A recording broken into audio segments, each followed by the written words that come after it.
Evening. Good. Good. Everybody having a good time? Yes.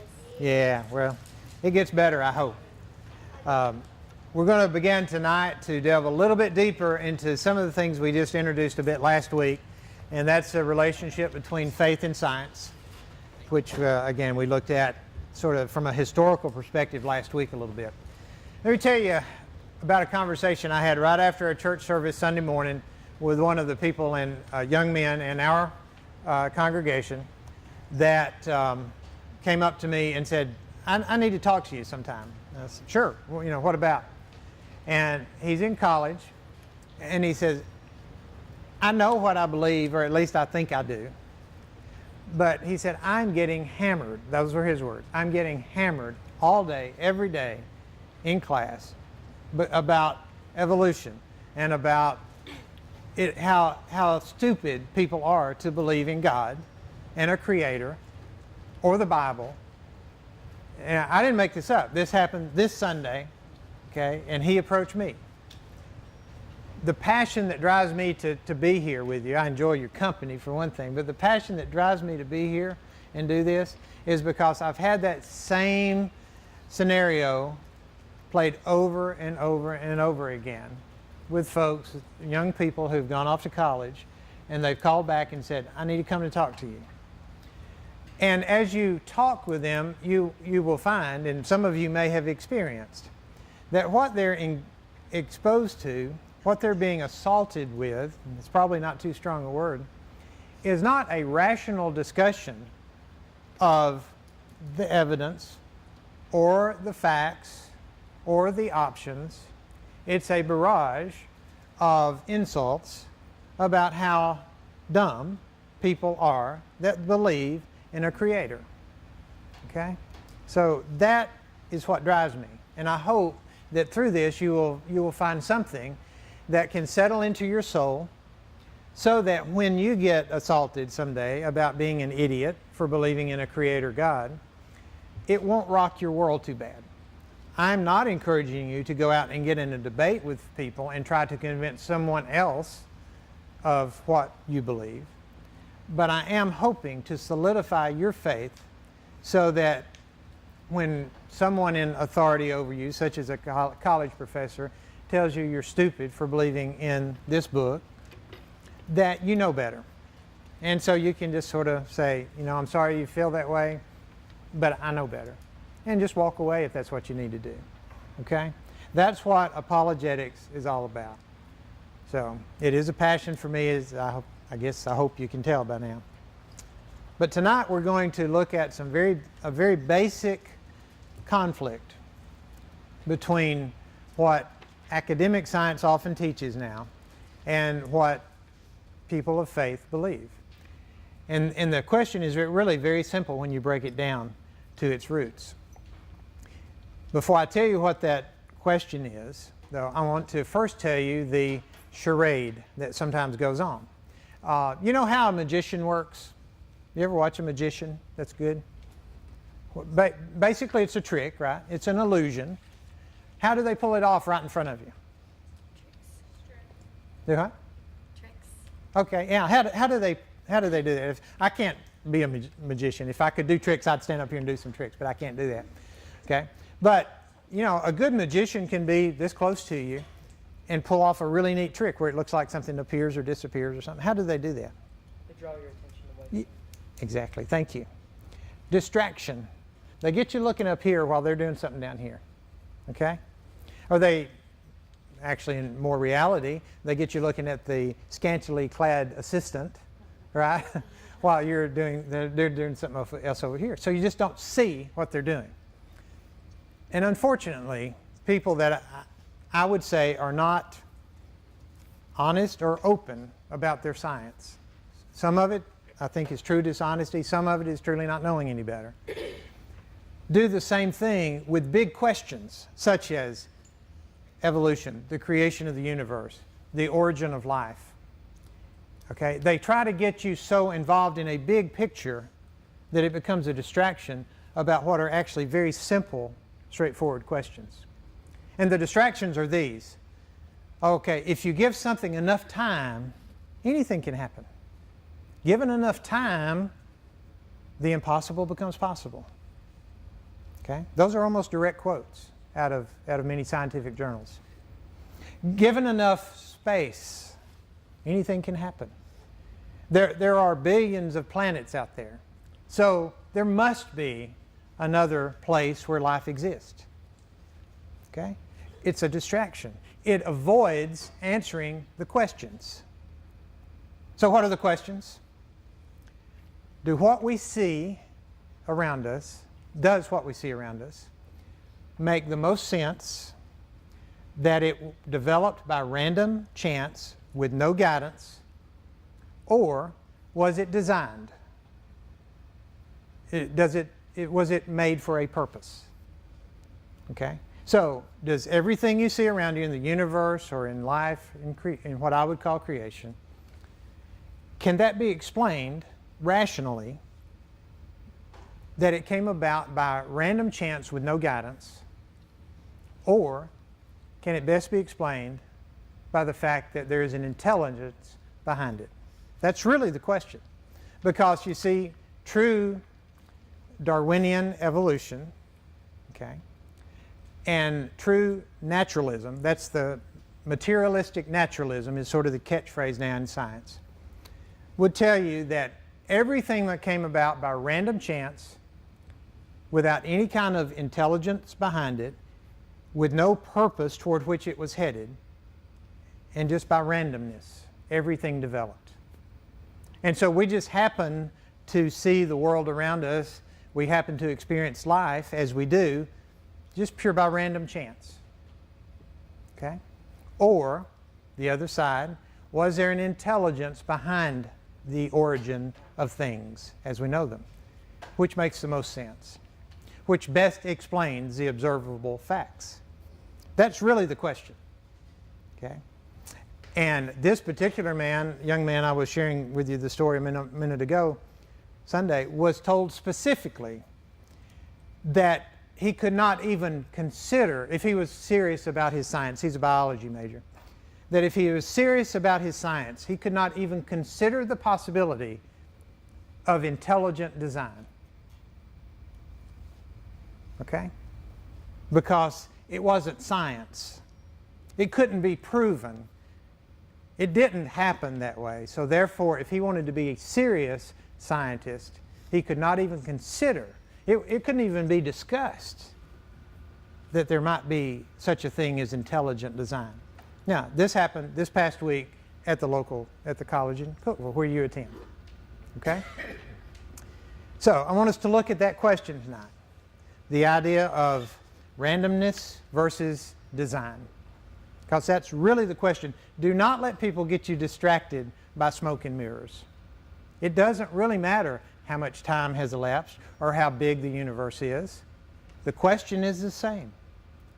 Can you explain what we see and experience best by randomness or by design?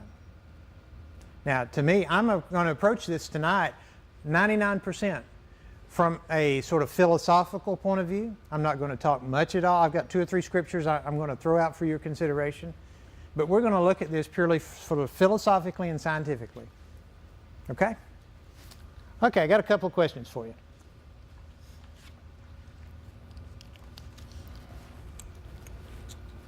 I'm going to hand out a few little things here. And I want you to look at it. Okay? Okay? Okay? Now, each of you has something that I handed out to you.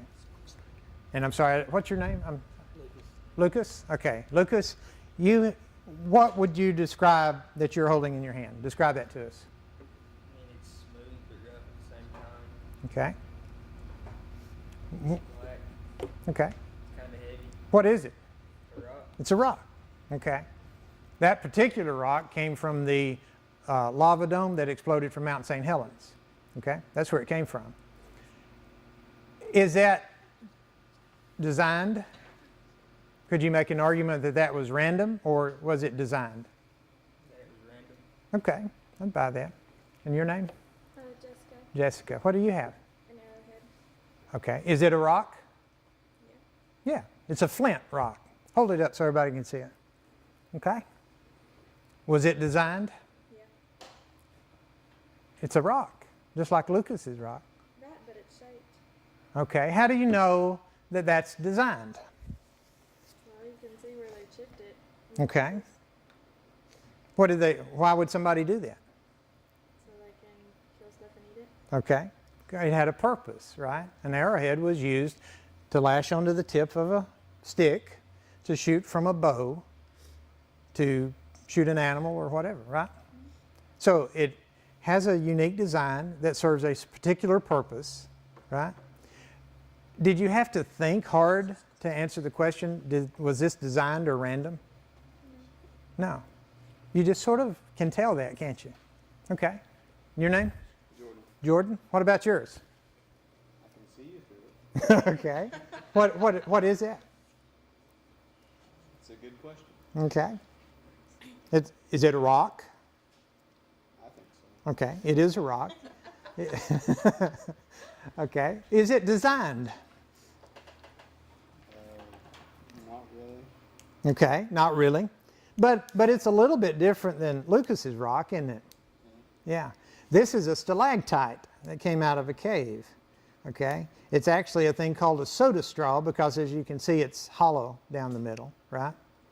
So if you just look at that, you can say, well, maybe this has a little bit of elements of design, right? But at the same time, it doesn't really look like somebody made it for a purpose, does it? But the difference there is a crystalline structure, okay? So it has a little bit of an order to it, okay? What about yours? A Sharpie. It's not a rock. No. Random? Did that occur through random occurrences or by design? How do you know? How do you know it's man-made? It is. I'm not arguing with you. I'm just wanting to draw it out. How do you know it's man-made? I mean, nobody had to tell you. Yeah, it probably was made in China. Nobody had to tell you that somebody made that, did they? So, how do you know? What do you look at that tells you that? It looks like something you would just naturally find. Okay. Right. You wouldn't naturally just walk through the woods and see that laying in the dirt and say, look what grew here, right? You would think somebody dropped it, right? Okay. Yeah, it's not like a fungus. It's not, okay. Okay. And what's on the barrel there?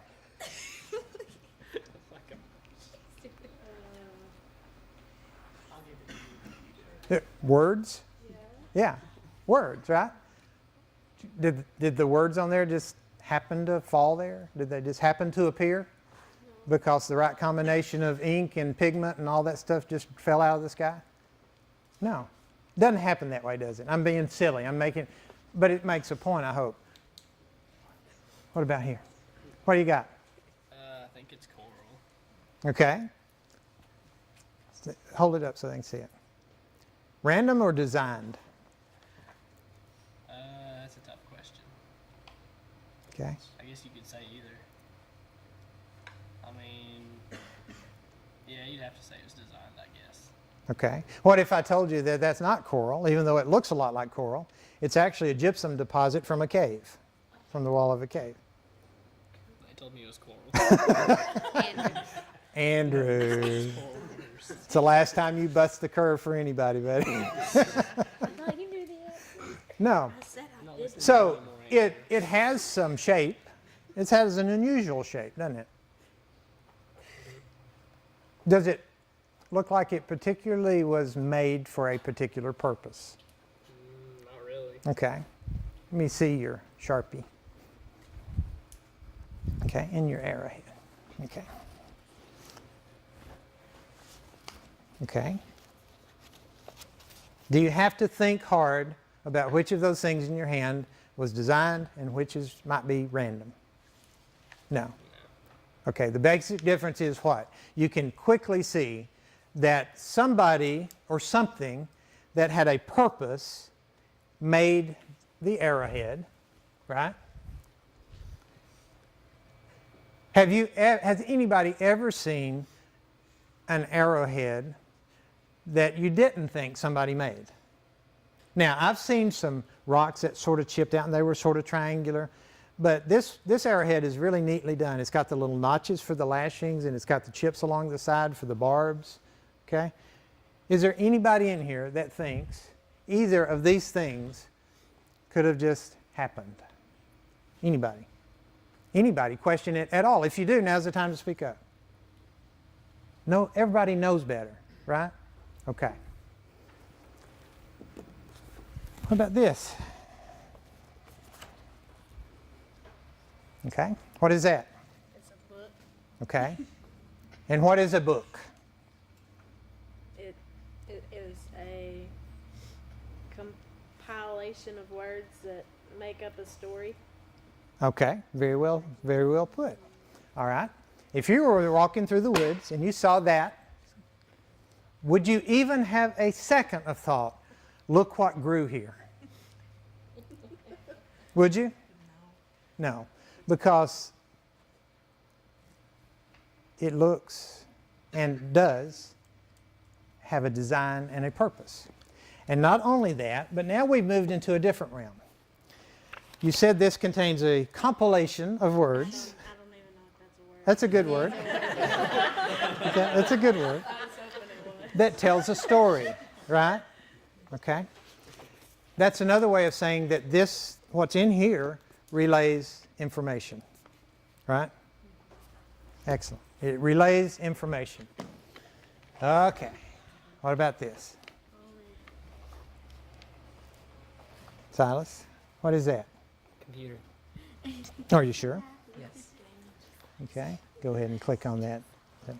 Okay. Designed or random? Did it just happen? Or did somebody design it? Somebody designed it. You sure? Yeah. Why? It has buttons. Okay. What's on the buttons? Letters. Letters. Again, information, Yes. right? Okay. How does that computer work? Not in detail. I couldn't understand it if you went in detail. But what kind of language does a computer speak? The human language. Okay. Yes. You said it. Binary. Binary, which means what? Bunch of zeros and ones. Bunch of zeros and ones. 2 characters, right? A 2-bit information system. That's right. Is the binary code of all that I'm aware of computer languages. Anybody know of a different one? All computer languages I know of are binary code. 2-bit information. So you're telling me that all the pictures and all the documents and surfing the internet and everything I can do on that is actually a manifestation of a 2-bit information system. Would that be accurate? Yes? Yeah, it would be. Okay? The hallmark of design is purpose and information. Okay?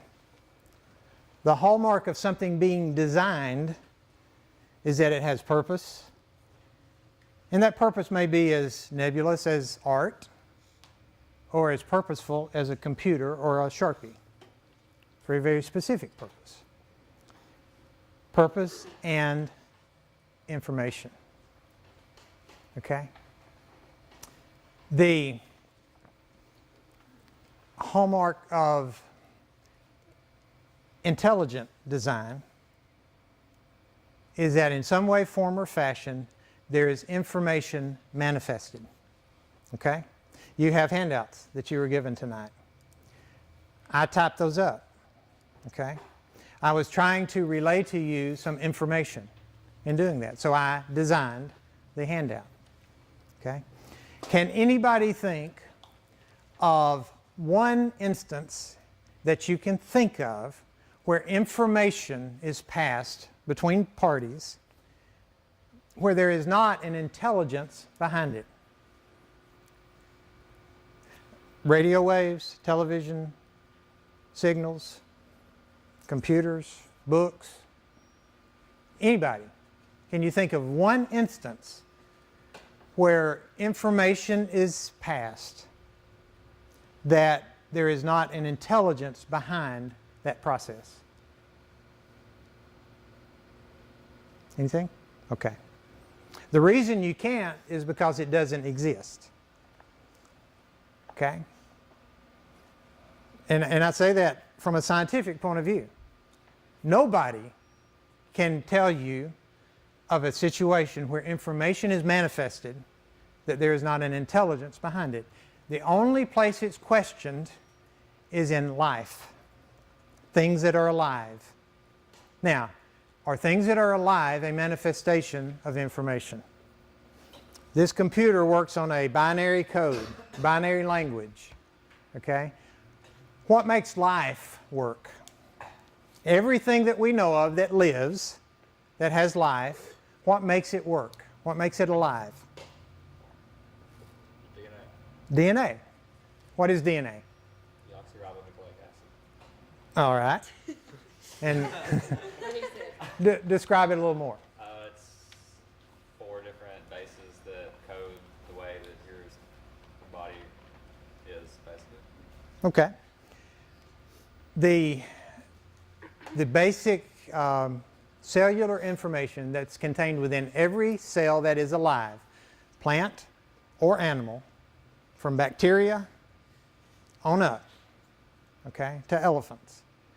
Every living cell that we know of has at its core an information system that we call DNA for short. Okay? Okay, I've got some notes here I want you to read in section Roman numeral 2. DNA is the information code of all life, and that is a statement that any scientist in the world would agree to. It was discovered by Watson and Crick officially in 1953. It is a double helix. I know you've studied this in your biology. Each strand composed of a sugar phosphate backbone attached by nucleotide bases. David, did you say how many bases? There's 4. 4 bases. Okay.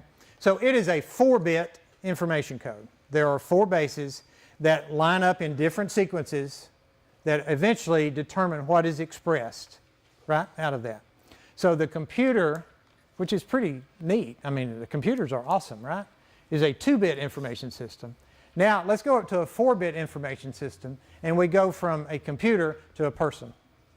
Quite a leap, isn't there, in the manifestation of information between a computer on a 2-bit information system and a person on a 4-bit information system. I want you to read the number C there with me, 2C. This is from the National Health Museum Resource Center. There's the website if you want to go to it. This is their definition of DNA, or a description of DNA. DNA is sometimes called the blueprint of life because it contains the code or the instructions for building an organism and ensuring that organism functions correctly. Just like a builder uses a blueprint to build a house, DNA is used as the blueprint or the plans for the entire organism. Yet, this same website would tell you that it just happened by accident. Now, does that even make sense? The only way they can describe what DNA is to use terms of design and purpose. Just like a contractor will use a blueprint to design and build a house. That's how DNA works. But yet don't believe that anybody designed it. It just happened that way.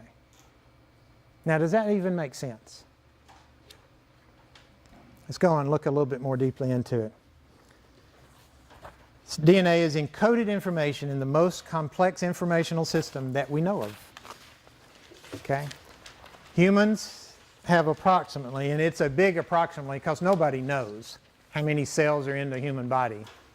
Estimates range from 10 trillion to 100 trillion. Okay? So I settled on 30 because that's a number you will see commonly. Humans have approximately 30 trillion cells, and each cell contains a complete copy of your DNA. Now, what does that mean? On each DNA and each genome, the full complement of DNA is known as the genome. Each genome contains 25,000 to 30,000 genes. And that's only less than 2% of the total amount of genetic material. Okay? Everybody with me? You've got 30 trillion cells. Each of those cells codes for 30,000 proteins. And that's less than 2% of the total genetic material. Okay? Everybody with me? 30,000 genes equals 30,000 proteins. A protein that is active in life has at least 200 amino acids. Don't get lost in the numbers here. We're looking at the big picture. And may have up to 1,000 amino acids. Amino acids being chained together, linked together, is what makes a protein. Okay? So, you've got 30,000 proteins, which is approximately equivalent to 30 million amino acids that have to come together in the right sequence without any mistakes in order for you to be an alive, healthy, normal human being. Okay? That's what it takes. But it just happened by accident. I don't think so. Okay? I don't think so. There are approximately 3 billion codes on your human genome because all of that other 98% of the information, some of it's quiet, some of it only kicks in at certain stages in life. A lot of it just tells the other part what to do, you know, when to turn on, when to shut off, that kind of thing. So there's about 3 billion codes in your DNA.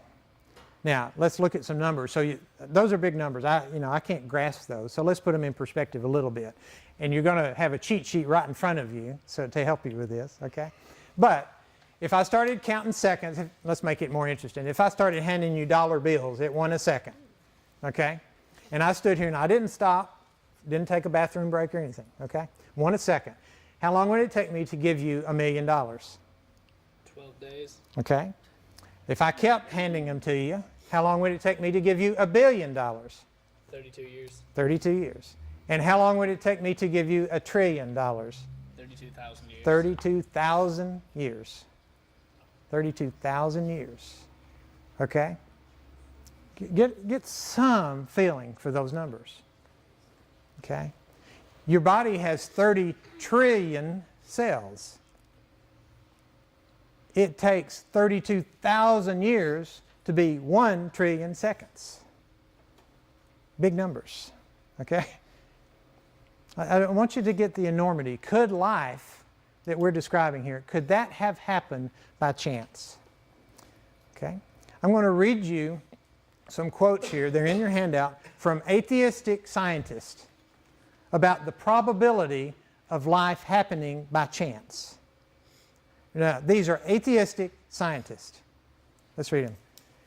Can we really form a biological cell by waiting for chance combinations of organic compounds?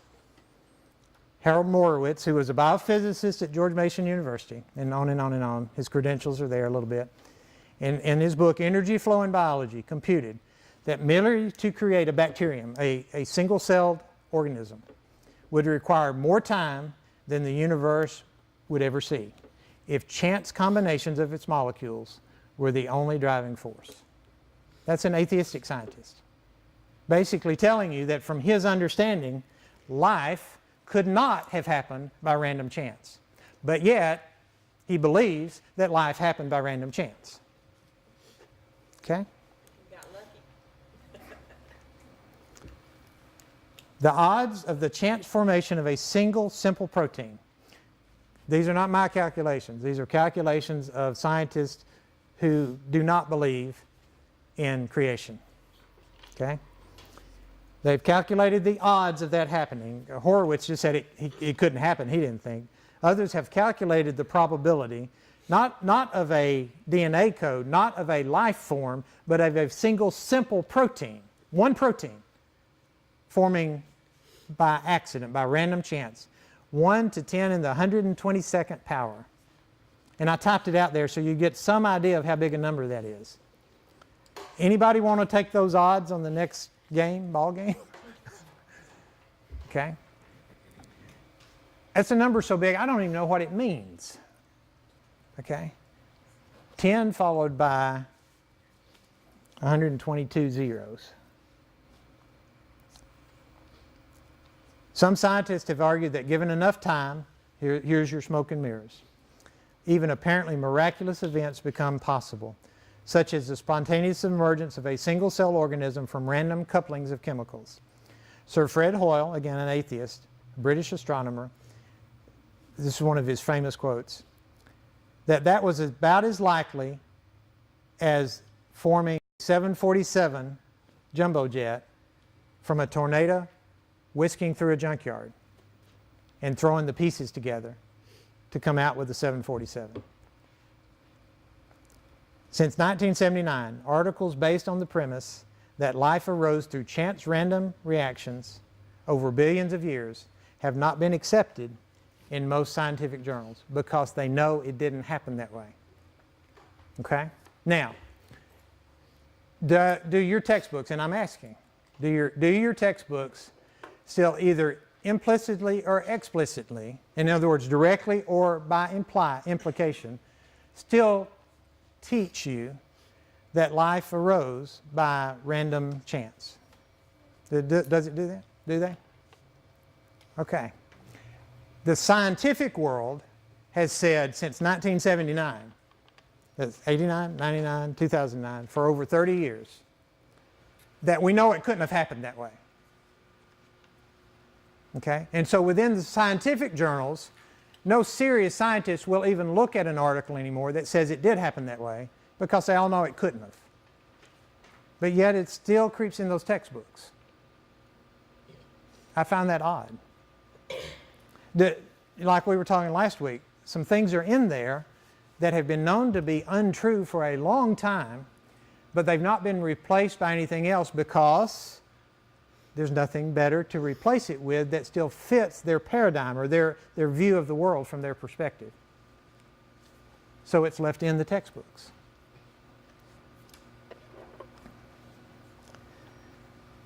Now, science has pretty much proven, at least to the satisfaction of most scientists that I've read, that the Earth is around 4 billion years old. I don't have a problem with that at all. I don't think that goes against Scripture in any way, and we'll get into that next week. They've also proven that the first single-celled organisms, bacteria, appeared about 3.8 billion years ago. So in a geological time, I mean like a blink of an eye. Okay? And that's just about the same time that liquid water was known to be available on the Earth. Because when the Earth was first formed, there was no liquid water available. So in essence, immediately after liquid water, water in liquid form was on the Earth, we had what? Life forms. So even if it's true that life may have some way evolved or came into being from things that were not alive over billions of years of chance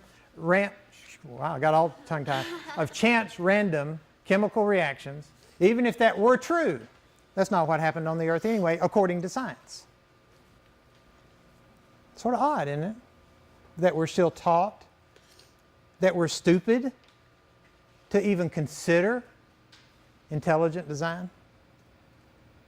Because the facts cannot be explained, scientifically cannot be explained by randomness. So why then do you think people want to tell you that you have to be stupid to even consider the possibility of an intelligent designer or of an intelligence behind creation, behind the world? Why do you think they do that? I promise you, science cannot explain the things we're talking about tonight. So why would they do that? Because they were taught the same way we were, except like in school they were, and they didn't know any better. Right. They didn't. So, if it's totally outside your realm of thought, you've got a choice to either be open to considering possibilities or to shutting down one possibility because you don't want to think about it. Is that fair? Okay. Let me tell you how ridiculous this gets. The common argument goes like this, and I've had this with a few different folks. We cannot, as scientists, we cannot consider an intelligent designer because it can never be proven scientifically. You cannot prove God with science. Okay, give them that. So what are the options? They know it didn't happen by randomness. So what Crick, that came up, that was one of the designers of, or the discoverers of the DNA, came up with his theory of panspermia. Because he saw that life could not have arisen by randomness. No way, it couldn't have happened. It's too complex. So he developed, the same guy that discovered DNA, developed the theory of panspermia. Anybody know what that is? Life was planted here. Yeah. That life was planted on the earth by either hitching a ride on a meteor or purposefully by aliens. That's Crick, the same guy that discovered DNA. Because he could not bring himself to consider that there might be a creator. Now, what's the problem with that argument? That life came here by hitching a ride on a meteor from another planet? Who created the aliens? Thank you. It doesn't answer the question at all, does it? No. Again, smoke and mirrors. All it does is say, okay, life got on the earth from there. Where did that life come from? Okay, all you've done is push the question to another spot, but you've not answered the question. Okay? Smoke and mirrors. The question is simple. Rather than me restating it, what's the question? Where did life come from? Yeah. Or can we explain what we experience by randomness or by design? By intelligent design. That's really the question. It's not did it start here or there. It's could it have started by random chance? You know, Don, Mhm. I heard as a teenager an illustration that has always stuck with me, and I've probably said it to some of y'all before, but if you took your watch and you took it apart and you put it in a paper bag, how many times would you have to shake it before it reassembled?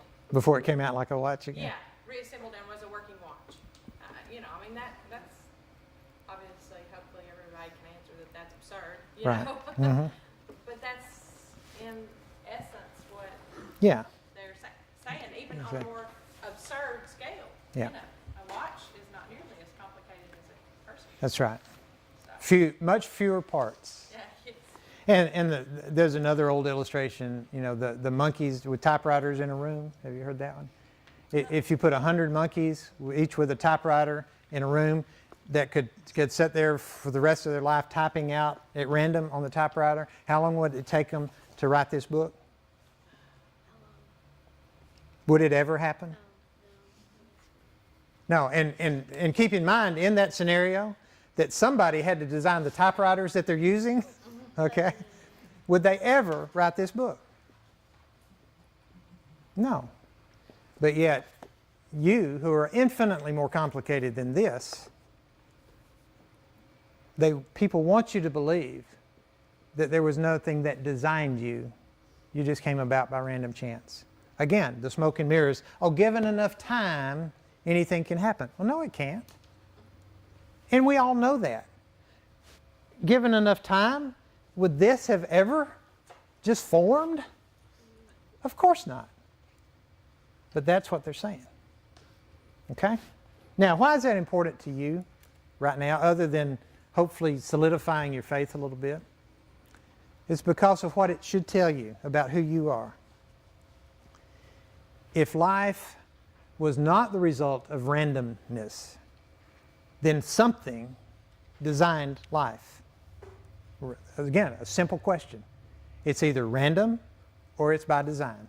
Is everybody okay with that? I don't know of any other options. It's either one way or the other.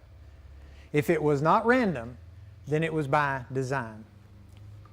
If it was by design, it has a purpose, right? We said the two hallmarks of design are what? Purpose and intelligence, information. Okay? So what is your purpose? For what purpose do you exist? If you're not here by randomness, for what purpose do you exist? Do you think it might have something to do with the intelligence behind the reason you're here? Would that be reasonable? Yeah, I've lost you. You're not with me. Talk to me. Would that be reasonable? So why are you here? Why do you exist?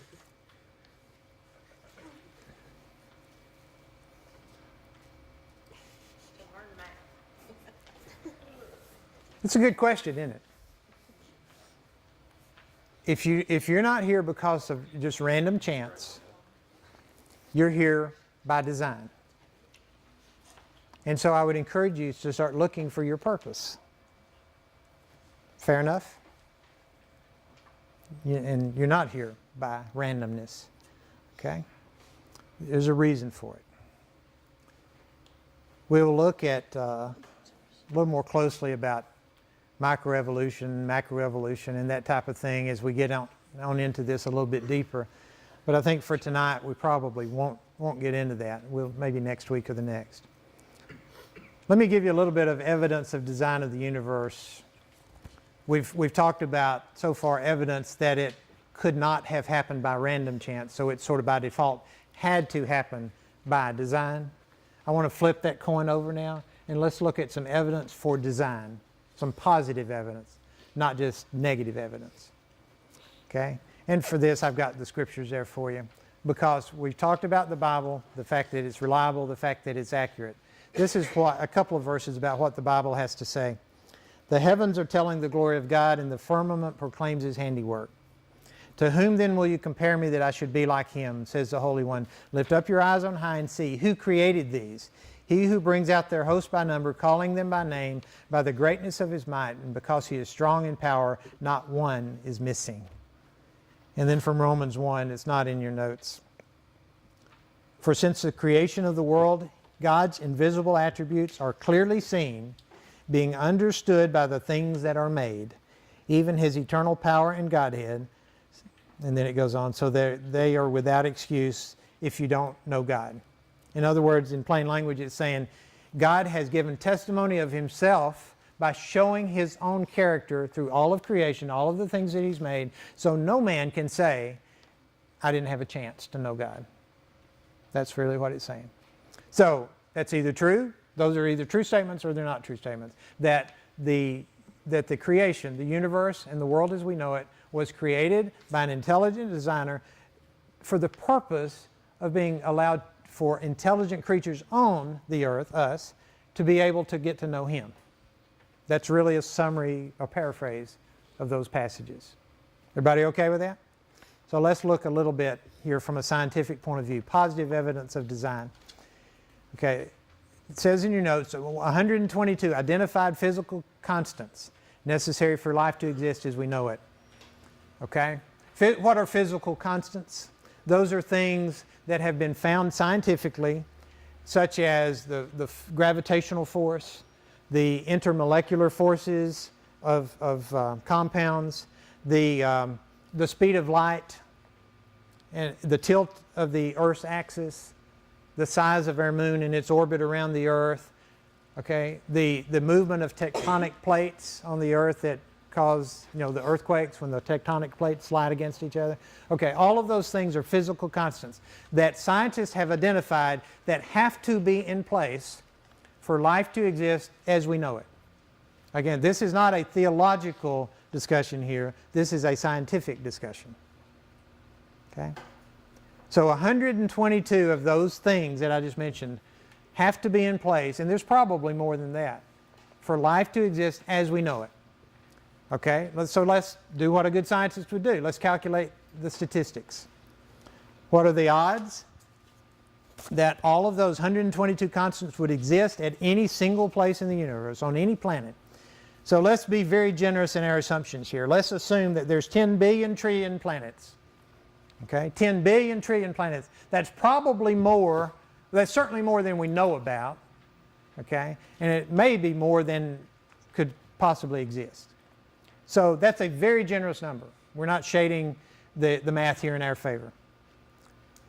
If you do the calculations, and I'm not smart enough to do that, but Miss Eleanor is, she could do it. Okay? The answer to the statistical probability of 122 different constants being at the same place at the same time is 1 in 10 to the 138th power. There's only calculated or estimated to be 1 in 10 to the 70th power number of atoms that exist in the universe. Not molecules, not planets, atoms. Okay?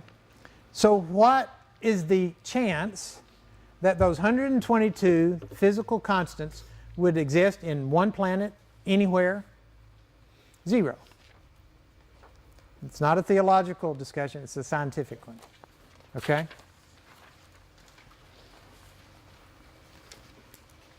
If they had to happen by random chance, it could not have happened, according to those statistics.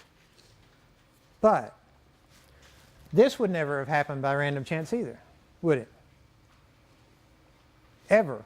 I don't know how you would calculate the odds of this ever coming together like this by randomness, but it would be 0 chances. Same exact chance that the universe as we can see it came into existence by random chance. But all of that changes if you have an intelligent designer that says, I think I'll make a Sharpie. Okay? Because then I can purposely bring together all of the elements needed to make this thing, right? And if I don't know how, I can get somebody that does. So I can make it happen. I can take what had a 0 chance of existing and make it a 100% chance that it exists. That's exactly what our world is. God, and now I'm shifting over here into my theological hat. God took what had a 0 chance of existing and He turned it into a 100% chance that it would exist, because He brought everything together on purpose, with a design, with a goal, and with a super intelligence and the power to do it, and He made it happen. Okay? I've written out for you there some of the constants, and I won't go into them unless you just have a question about them.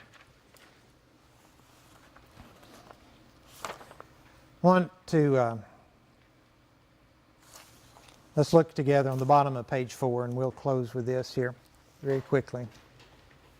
Oh, I got to tell you one. I got to tell you, this is too good. Forgot. The gravitational force. Okay, it's one of those physical constants. You got to get a mental picture of this. The best current estimates that I can find of the diameter of the known universe, okay, is 92 billion light years. Now, how far is a light year? 6 trillion miles. Okay. How many years does it take to get 1 trillion seconds, Andrew? 32,000. Okay. It's a huge number. 92 billion light years. Okay. It's thought to be the distance across the universe. Okay. Now imagine that we had a tape measure that stretched all across the universe. Okay. And that was a rule or a measure of the possibilities, of the possible options for the strength of gravity. Okay? You with me? Okay. And that ruler is marked off in 1-inch increments for 92 billion light years. Everybody with me? And we've got a little marker that we slide along that rule at wherever chance or design decides that the gravitational force has to be in order for the universe to work. Okay? And so we find the place, we slide it along until we get it just where we want it. Okay? Now, I'm working in 1-inch increments on something that's trillions and trillions and trillions and trillions of miles long. Everybody with me? Okay. How far would I have to move that little rule, that little marker? How far would I have to move it for the universe to just fall apart? Would I have to like take it and run a long way? Would I have to run 1 trillion miles one way or the other for the universe to just not be able to exist? No. If I move that mark 1 inch, the universe falls apart. Okay? That's how fine-tuned gravity is. Pretty awesome, isn't it? Okay? Does anybody seriously think that could just be by accident? And that's only one of 122 constants that are just as equally fine-tuned. So, bottom of page 4. Number 2, F2. Almost all serious physicists and cosmologists agree that these conditions could not have happened by chance. Yet many refuse to acknowledge intelligent design as a legitimate option or explanation. for how the universe or life started. Their refusal is not based on fact, but on a prejudicial view that there is no God. An intelligent, powerful creator who transcends time and the physical universe best explains the observed scientific facts. But belief in him is ultimately a matter of faith. You cannot prove God by science, but you don't have to know he's real. Okay? Can you prove I exist by science? If I were not standing in front of you, could you prove I exist by science?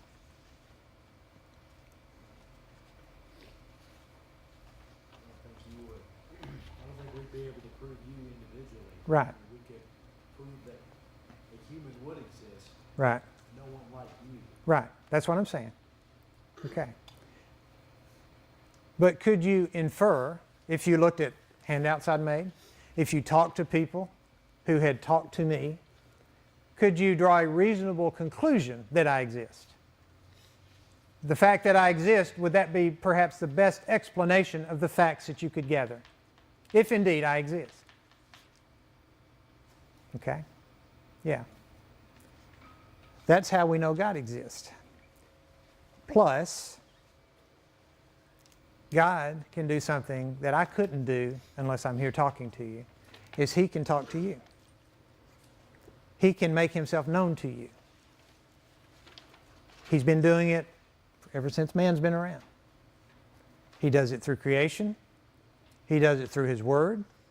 He does it through himself, his spirit that lives inside of you. Okay? So you cannot prove God exists by science, but realistically you can't prove I exist by science. Okay? But you can begin to see that that is the most reasonable explanation for what you observe, and then take it one step further. God, if you exist, I want to know you, because it's possible to know him. Not just theoretically, not just at a distance, but personally. That's your best evidence. The Bible calls that the spirit of adoption, the assurance of your salvation. Okay? So again, I slipped on my theological hat for just a minute. Now, last quote, last page of your notes. And I hate to sort of end on a negative, but this quote is so absurd that I have to share it with you. This was written by a leading scientist on matters of creation, matters of the universe, cosmology, matters of the origin of life, George Wald. He wrote this in 1954 in his book, The Origin of Life. Okay? In the article, Origin of Life in Scientific American Journal. It is old. It's 1954. The reason I included it in your notes is because there still is no better explanation than this in the scientific world. So that's been over 50, it's almost 60 years ago, right?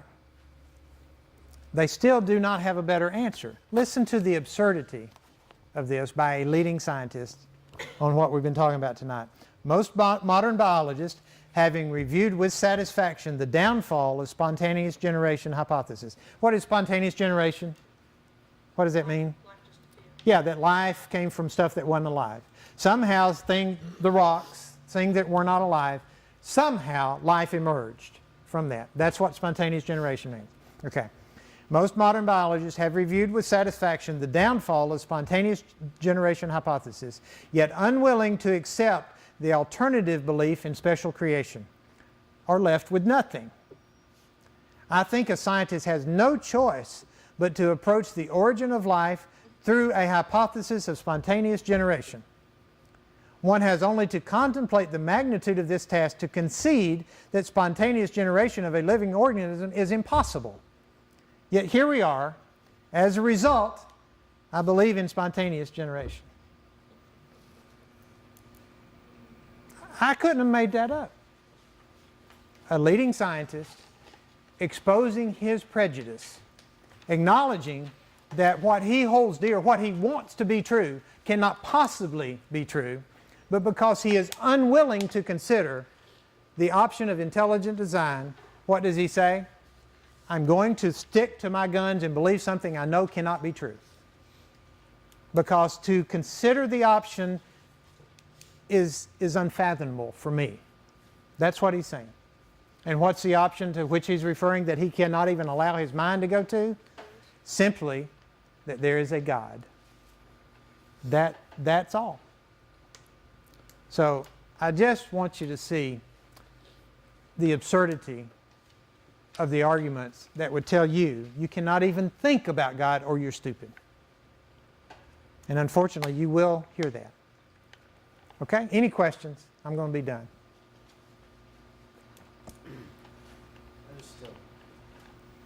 I think that when someone approaches you with something by chance, or saying that the universe is by chance, comparing it to our lives, if we came about by chance, chance would not have purpose, much like the lottery ticket.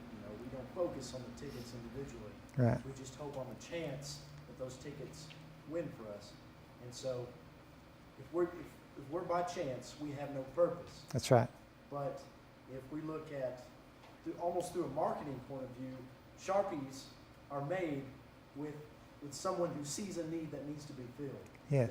There's a point that I want this Sharpie to fulfill in society. So they make that and they design that to fulfill that purpose. So would it honestly be conceived that we would be designed to fulfill a certain purpose, or are we just designed to have no purpose? To just Yes. live without nothing? Yes. I mean, is that a good way to approach that, or is that just Yeah. opening the door? No, I think that's excellent.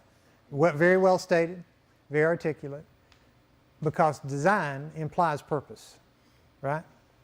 Randomness implies nothing. It just is. And there needs to be no purpose if you truly believe, if people truly believe that everything that we see came about by random chance, then there is no purpose to anything at all.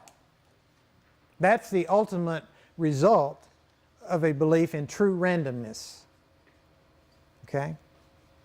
But if you believe in design, just as Caleb very well put, then that implies, not just implies, it's an emphatic statement that there is a purpose behind it. Because as we looked at everything from the arrowhead to the Sharpie to the computer, design means purpose, right? Very well put. Anything else? Yes. I think that's the reason that we have so many depressed young people and adults and suicides. If they're taught that they're just here by chance, they have no purpose, there's no reason, That's right. it's depressing. That's right. We need a relationship with God Almighty. Yeah. If you couldn't hear Miss Dewar, what she said, she believes that's the reason that we see in our culture so many depressed people, especially young people, because they're being taught that there is no purpose. It's just randomness. So, enjoy life or whatever. That only lasts, in fulfillment in that kind of life lasts very, very fleetingly. Okay? There has to be something bigger. So, do you have a purpose? Okay. Are you going to find it? Okay. Everybody, do you have a purpose? Okay. Then you need to find it, right? You need to find what that purpose is. And I'll give you a hint. Okay? And it was written a long time ago. It's from a thing that you will never read, most likely, called the Catechism, Westminster Catechism. Anybody even know what that is? Okay. The chief purpose of man is to know God and to enjoy Him forever. To know God and to enjoy Him forever. That's your purpose. Now, you can work out the details in your life, but that's your purpose. Okay? Thank you. Let's pray. Heavenly Father, we give you thanks and praise that you are a good God, that you are all-knowing and all-powerful, But yet, even from that place of your transcendency above your creation, you love us and care about us and know us enough that each individual is made for a purpose, to be drawn into a relationship with you, to fulfill a niche in your kingdom, each and every one of us. So you're both transcendent above the universe, and you're also personal enough that you're here with us tonight. And I give you thanks. In Christ's name, amen. Thank you all.